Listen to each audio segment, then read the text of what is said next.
Halo, selamat pagi. Selamat datang para penonton di podcast kita, yaitu bahasa dalam perspektif ilmiah. Saya sebagai pembawa acara akan memperkenalkan diri terlebih dahulu. Saya Rika Din Pramsti dan rekan saya Hai. Jadi tidak perlu berlama-lama lagi. Kita akan memperkenalkan 3 pemateri yang sudah ada di sini. Terima kasih sudah datang ya para pemateri, yaitu ada pemateri Raya, ada pemateri Dila, ada pemateri Izan. Hai semuanya. Ya. Jadi langsung saja kita mulai ya untuk pertanyaan kepada pemateri Raya, yaitu sebelum masuk ke sintaksis ini, mungkin bisa dijelaskan apa itu linguistik. Baik, jadi linguistik itu adalah ilmu yang mempelajari bahasa secara ilmiah dan sistematis. Bahasa di sini itu tidak hanya dipahami sebagai alat komunikasi sehari-hari, tetapi sebagai sistem tanda yang memiliki aturan, struktur, dan juga pola tertentu. Linguistik di sini mencoba menjelaskan bahwa bagaimana bahasa itu dibentuk, bahasa itu digunakan, dan bagaimana makna dipahami oleh penuturnya. Berarti linguistik itu luas ya, membahas tentang tata bahasa. Benar sekali. Dalam linguistik, bahasa itu dipahami sebagai sistem yang berlapis. Oleh karena itu, linguistik dibagi menjadi beberapa ke dalam cabang utama, seperti fonologi yang mengkaji bunyi bahasa, morfologi yang mengkaji pembentukan kata, sintaksis yang mengkaji susunan kata menjadi kalimat, lalu semantik dan pragmatik yang membahas tentang makna dan juga konteks. Lalu di antara cabang-cabang itu posisi sintaksis berada di mana? Sintaksis berada di tengah sistem kebahasaan. Setelah kata dibentuk melalui morfologi, kata-kata tersebut disusun oleh aturan sintaksis agar membentuk frasa, klausa, dan juga kalimat yang bermakna. Jadi, sintaksis bisa dikatakan sebagai penghubung antara bentuk kata dan juga makna yang utuh. Terima kasih ya pemateri Raya. Selanjutnya kita akan langsung saja ke pemateri Dila ya. Jadi bagaimana para ahli mendefinisikan sintaksis tersebut? Ya, baik, silakan. Definisi sintaksis menurut para ahli ya yang saya ketahui, dari yang saya pahami dari ahli Ramlan, saya memahami itu sintaksis sebagai bahasa yang besar ya. Bahasa yang besar menurut ahli ini itu saya pahami itu yang pertama itu memahami dasarnya seperti yang terkecil, yaitu kata. Jadi kita memahami dasarnya seperti kata, itu lanjut ke frasa, itu lanjut ke klausa, keterhubungan kepada kalimat, baru kita lanjut ke yang paling besar itu wacana. Jadi di sini Ramlan mendefinisikan sintaksis itu sebagai bahasa yang besar karena kita memahami dari yang terkecil ya. Kemudian aku juga pahami dari Abdul Khair juga sintaksis itu seperti apa. Itu menurut Abdul Khair itu pemahamannya seperti bahwa bahasa itu ada keterhubungan kata. Jadi kata satu dan kata yang lainnya itu saling terhubung, itu dinamakan sintaksis.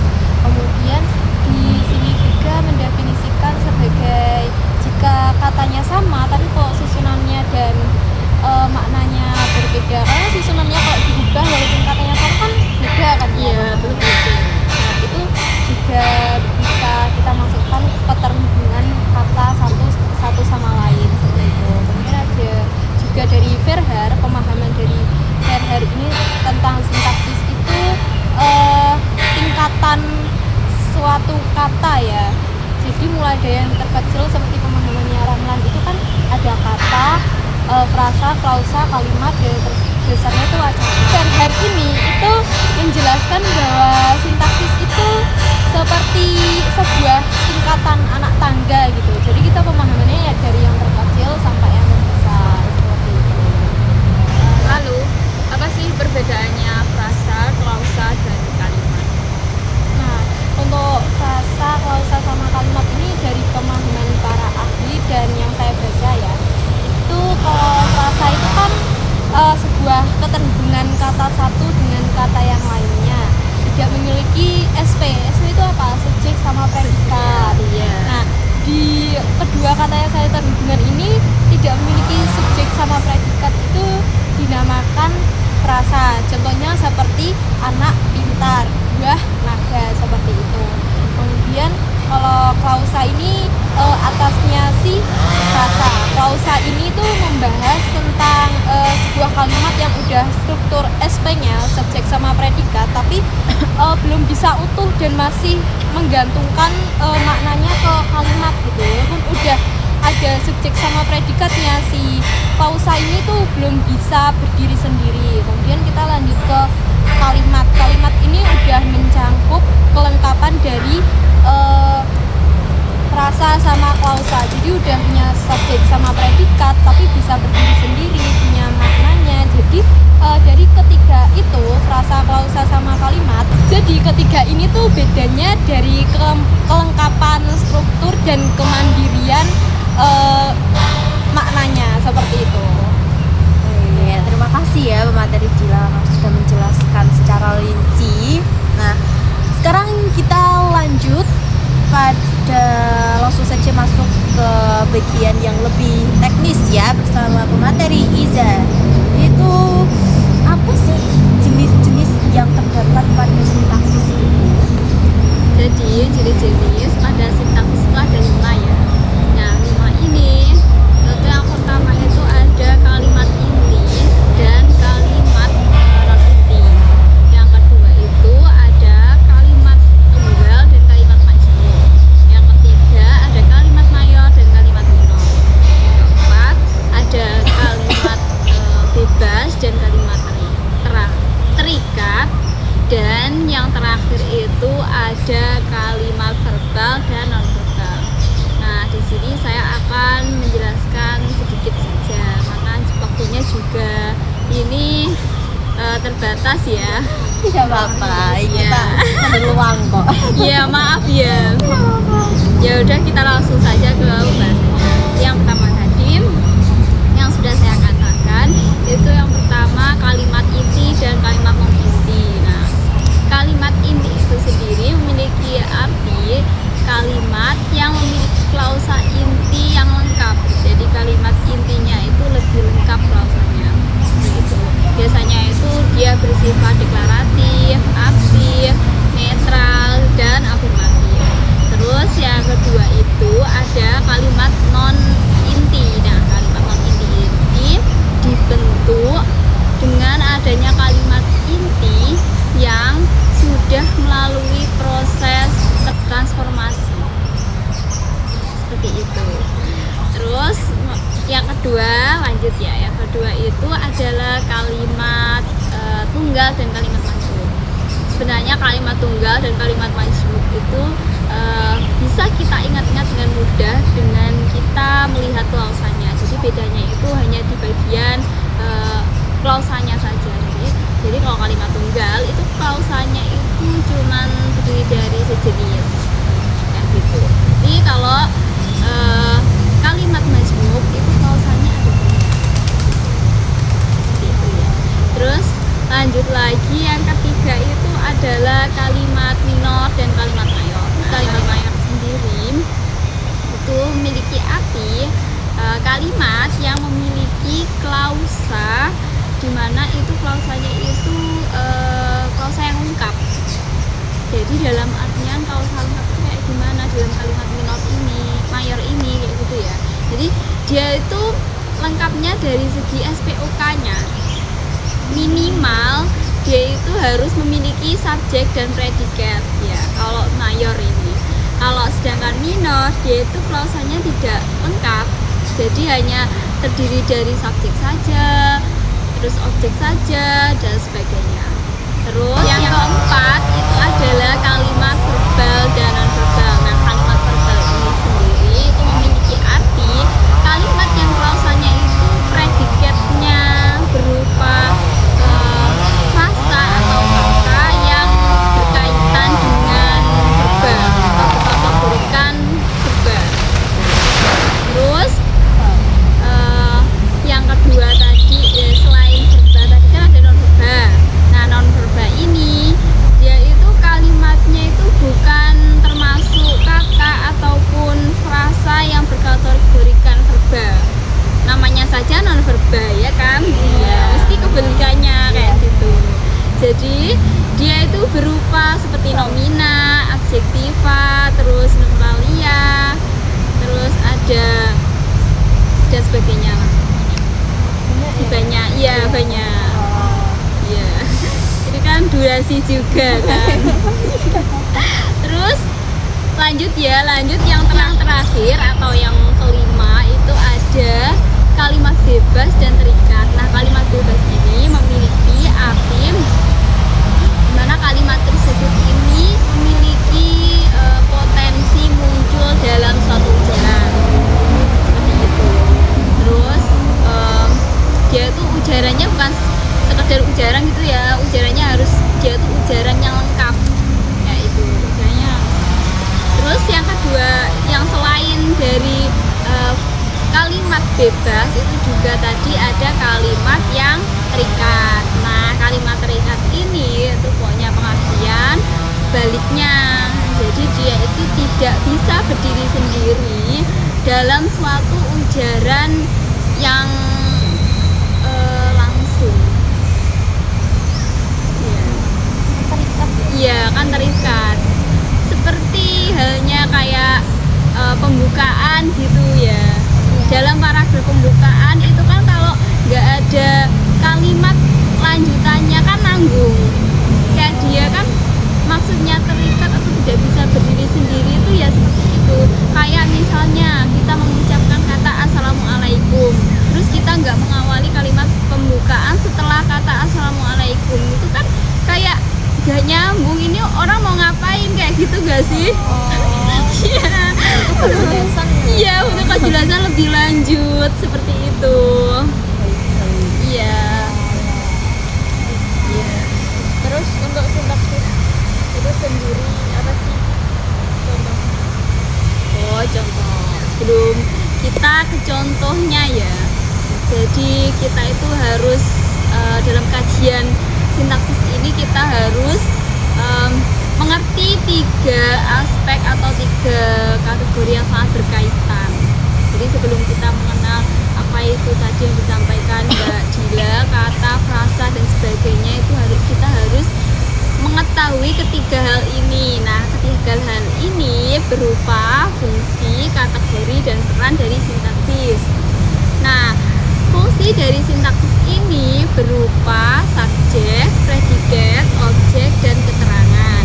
Nah, kalau kategori sintaksis itu sendiri itu berupa seperti numeralia, terus adjektiva, verba, dan nomina ya, terus sekali. Terus yang terakhir tadi kan ada peran dari sintaksis gitu kan. Nah, peran sintaksis itu berupa pelaku, penderita maupun pesan dari sang seperti itu. Terus tadi kan contohnya ya, sebentar ya, saya mau menjelaskan menurut dari Behar, tapi dia itu dalam 3 hal ini menurut si Behar, menurut beliau. Nah, menurut beliau ketiga hal ini itu yang pertama kan tadi ada fungsi, terus disusul dengan kategori, dan yang terakhir ada peran. Nah, dalam fungsi ini Behar mengasumsikan itu sebagai ruangan yang kosong. Jadi beliau mengasumsikan sebagai ruangan yang kosong, dan pernak-pernik atau dekorasi yang ada di ruangan itu biar ruangannya tidak diisi dengan kategori dan peran dari sintaksis itu sendiri.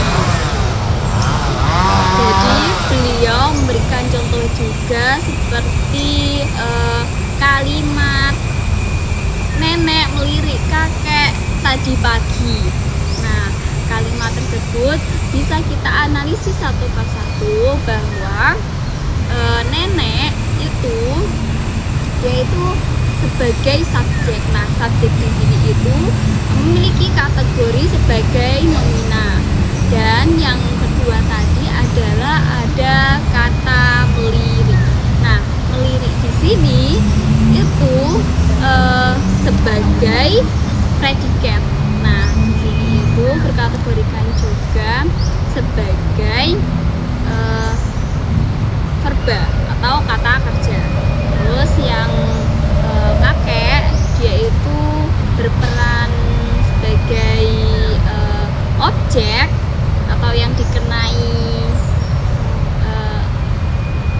dikenai perilaku dari gerakan dari si subjeknya tadi. Nah, dia itu berkategorikan sebagai nomina juga. Terus yang terakhir adalah tadi pagi, dia itu berperannya itu sebagai keterangan yang berkategorikan sebagai nomina. Terima kasih ya, pembahasannya itu sangat amat jelas dan sudah lengkap sekali. Dari linguistik secara umum, posisi sintaksis, pendapat para ahli, sampai contoh konkret dalam kalimat bahasa Indonesia. Benar.